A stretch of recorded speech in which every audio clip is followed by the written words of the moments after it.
She profiled the Syrian president's wife last year for Vogue magazine, and she joins me now. Thank you very much for joining me, Joan. What do you make of what is happening in relation to the First Lady popping up now and offering her support in this way? It seems incongruous, Piers, and off the mark, and the statement doesn't make much sense. When you interviewed her, what sense did you get about her as a woman and her place in the Syrian hierarchy? What was most interesting is that she was born in Acton. She went to Queen's College, she went to King's College. I grew up in England. She was a very familiar figure. My best friend in school was the daughter of a Syrian stockbroker in London. So she was an English woman. It was an English woman I was talking to who happened to be married to the president of Syria. And so for us Westerners to look at somebody who's Syrian and say, oh, she's really Western. She's Western, she's English. And I think that the regime's been trying to downplay her Englishness. There was a kerfuffle. They didn't want me to give her English name, which was Emma. That was what she was called in school. And I found her very, very dedicated to these youth centers called Masar, which she had started off. And she said that they were to empower young people to create a civil society themselves in Syria. And she took me to one of the youth centers. Yeah. And you found her genuinely caring when you went with her on these trips. So there's clearly a huge conflict between what you saw then with her and what is now happening. And many people say it's a kind of slaughterhouse from her husband to many of the same children. It seems a crazy disconnect. She took me to one of these Masara centers in Latakia. There were pimply teenagers, wearing sweaters. It was a cold December night, crawling all over her, asking her questions, asking me questions. She was very at ease with them. She really took them on. She got into real conversations with them. And she said, this is what I care about the most. And because she's a banker, she talks about the antiquity of Syria being its hardware and the people being its software. And she said, what's important here is the software, and these kids are the software.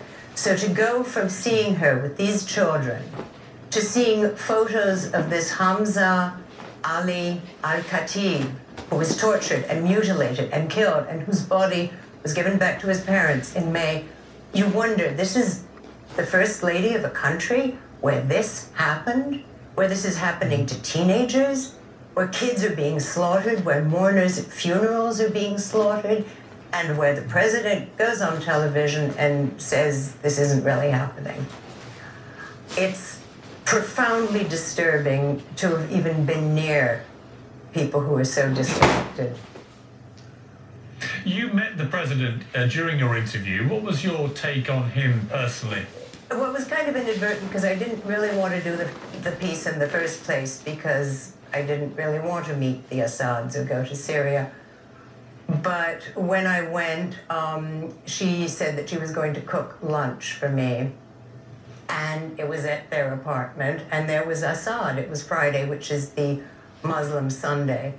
And he was wearing a sweater, and he kept showing me his cameras, and he kept kind of following me around, and I got the feeling that he wanted to be interviewed as well.